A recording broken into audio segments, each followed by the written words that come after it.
आपल्या दादांची संस्कृती आणि दादांची प्रतिमा आपण जपली पाहिजे. आपण असं वागलं बाकीचे कसं वागायचं विचार करा. आज महाराष्ट्र राज्याचे उपमुख्यमंत्री अजितदादांची बातमी कळाली. संपूर्ण महाराष्ट्र हादरून गेलेला आहे. अशी दुर्दैवी घटना लोकांना स्वप्नात सुद्धा वाटली नसेल की दादांच्या बाबतीत घडेल. एवढा वाईट प्रसंग आज महाराष्ट्रावर आलेला आहे. महाराष्ट्राचा एक दूरदृष्टी असलेला नेता आज महाराष्ट्रातनं हरपला आहे. हे नुसतं आपल्या नाही तर आपल्या येणाऱ्या कित्येक पिढ्यांचं खूप मोठं नुकसान झालेलं आहे. ही घटना कळायला आम्ही असेल, संतोष भाऊ पवार असतील, राजन भाऊ, आम्ही सोलापुरातनं बारामती इथं आलो आहे.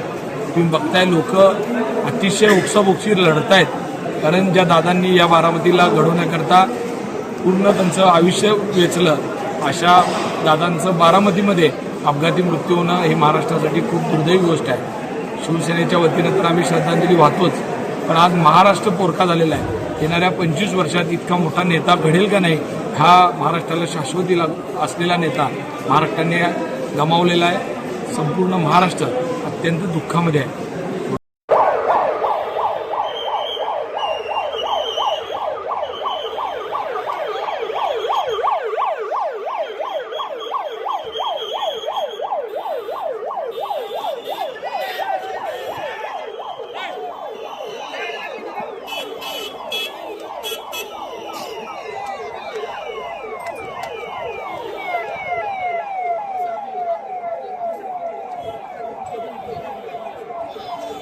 महाराष्ट्र राज्याचे लाडके उपमुख्यमंत्री अजितदादा पवार यांचा अपघाती निधनाची सकाळी बातमी ऐकली. अतिशय खूप वेदना झाल्या.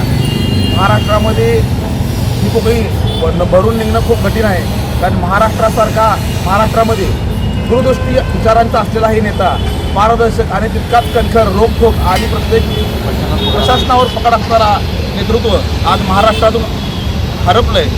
अतिशय वेदना होत आहेत मनाला.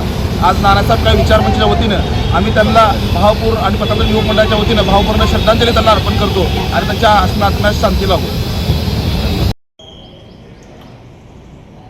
बहुजनांचे कैवारी राज्याचे उपमुख्यमंत्री आदरणीय अजितदादा सकाळी ज्या वेळेला मोबाईलवरून बातमी बघितल्यानंतर 5 जण जखमी आहे असं समजलं. त्यानंतर 10 मिनिटांनी दादा आपल्यात नाहीत असं समजल्यानंतर अतिशय राजकारणातला आज महाराष्ट्रातल्या राजकारणातला काळा दिवस म्हणावा लागेल. दादा असं आम्हाला सोडून सर्वांना जाणार नाहीत असं वाटत होतं, परंतु कार्यकर्त्याला संजीवनी देणारा दादा आज आपल्यात नाही. या महाराष्ट्राच्या राजकारणामध्ये कोणत्याही समाजाचा व्यक्ती राहू द्या, झटकनी फोन लावणे पटकनी काम करणारा या महाराष्ट्राच्या राजकारणात अशा पद्धतीचा दादा परत होणार नाही. मोबाईल सायलेंट केले सगळ्यांनी.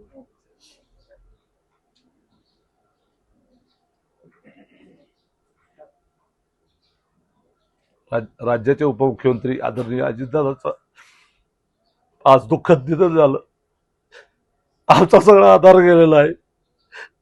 आमचं कुटुंबाचा प्रमुख गेला. राष्ट्रवादी परिवाराचा प्रमुख गेला.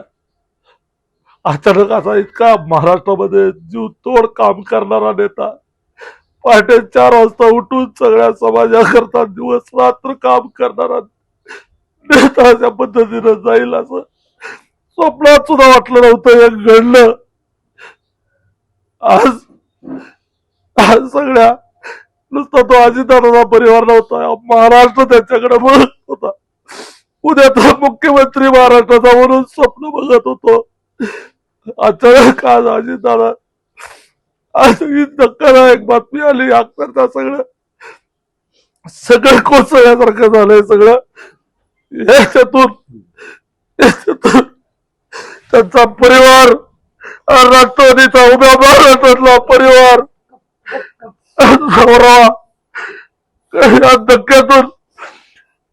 या धक्क्यातून सगळ्या कार्यकर्त्यांनी, महाराष्ट्रातील अजितदादावर प्रेम करणाऱ्या सगळ्यांनी सावरलं पाहिजे.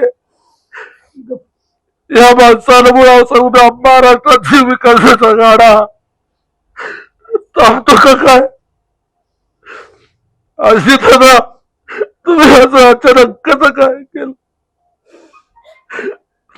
एवढं पहाटे उठून तुम्ही सकाळी एवढं कशासाठी?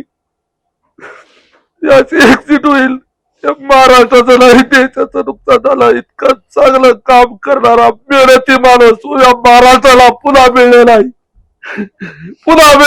या महाराष्ट्रामध्ये पुन्हा असा नेता होलेला नाही. माझा परिवार आणि माझ्या सगळ्या जिल्ह्याच्या वतीनं तुम्हाला श्रद्धांजली अर्पण करतो दादा.